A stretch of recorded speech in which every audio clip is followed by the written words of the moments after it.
I'm surprised we're getting Captain Toad Treasure Tracker on Nintendo Music before Super Mario 3D World, given that Captain Toad started off as small side levels to break up the pace in that game. I'm not complaining, but I do find it a little strange we didn't get 3D World first. Hey, at least Captain Toad's soundtrack is pretty lovely, all thanks to composers Naoto Kubo and Mahito Yokota. The title theme and the first level theme are remixes of the Toad Brigade theme from Super Mario Galaxy, which I didn't mention when talking about Galaxy because it was just a kind of an okay track in a soundtrack that consisted of almost nothing but awesomeness. But Plucky Path Beginnings makes it a lot more bouncy and exciting with the extra instrumentation. It's just as cute as the title character.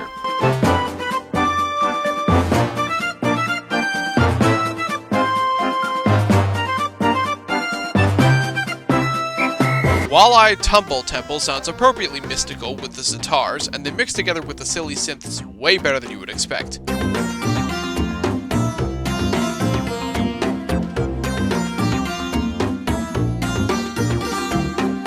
Captain Toad's soundtrack in general is a lot more synth-heavy than 3D World's, as even the surprisingly intimidating King of Pyropuff Peak demonstrates quite well.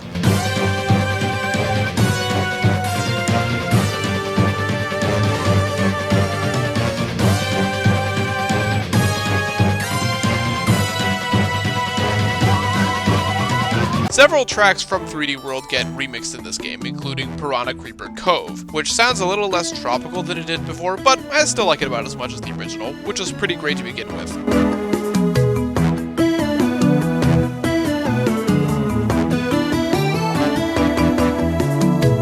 Briny Bowl Swimming Hole is a remix of the beach theme from Super Mario 3D Land, which did not show up in 3D World, so that was a neat surprise to have the best song from 3D Land show up with higher quality instrumentation.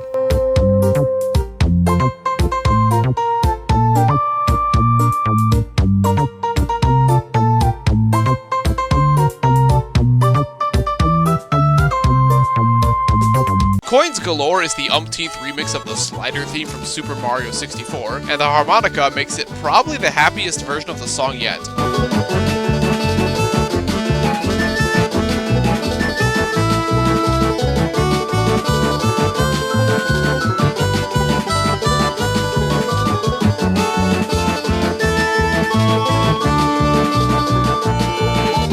Drop Road Dash is a very bouncy beat that makes running across falling platforms a little less stressful, plus it has some lovely synth whistles.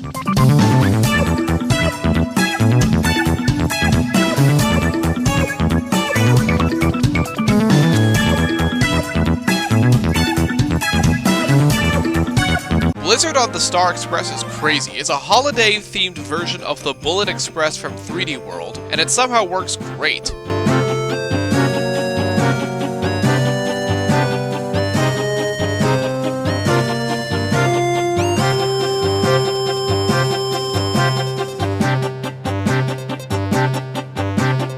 Wingo's Watchtower brings the sitars back with a vengeance, making for a very intense Indian-sounding song for some of the most dangerous stages in the game.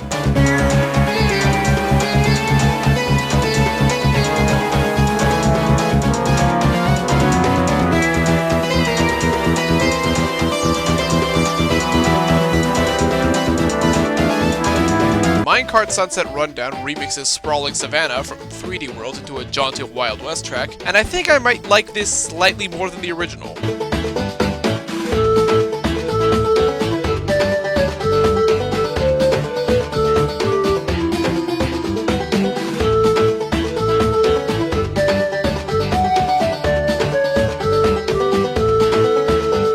Wind Upstairs remixes the Walleye Tumble Temple theme with chimes instead of sitars, and I prefer how this sounds.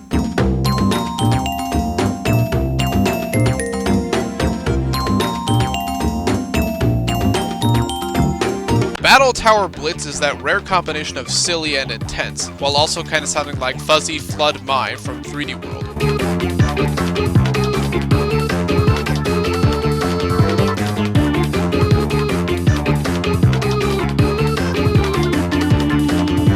Biddybud Snow Stroll is a lovely holiday remix of Plucky Path Beginnings. The jingle bells and the chimes add a nice sense of fun to the song.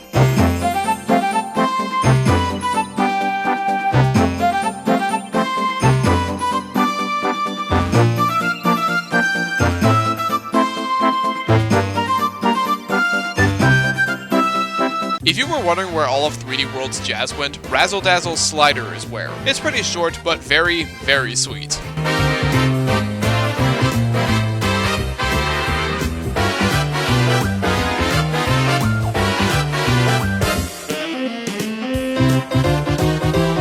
Retro Ramp-Up combines plucky path beginnings with 25M from the arcade Donkey Kong with NES-style chiptune, and guess what? It works wonderfully.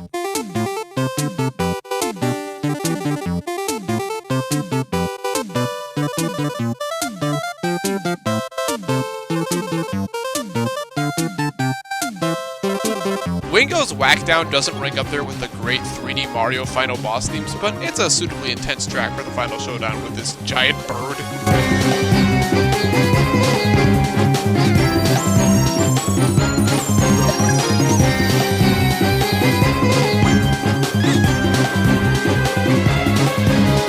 I wasn't really paying attention to Captain Toad's music when I played the game, but giving the soundtrack a full listen, the music is way better than I remembered.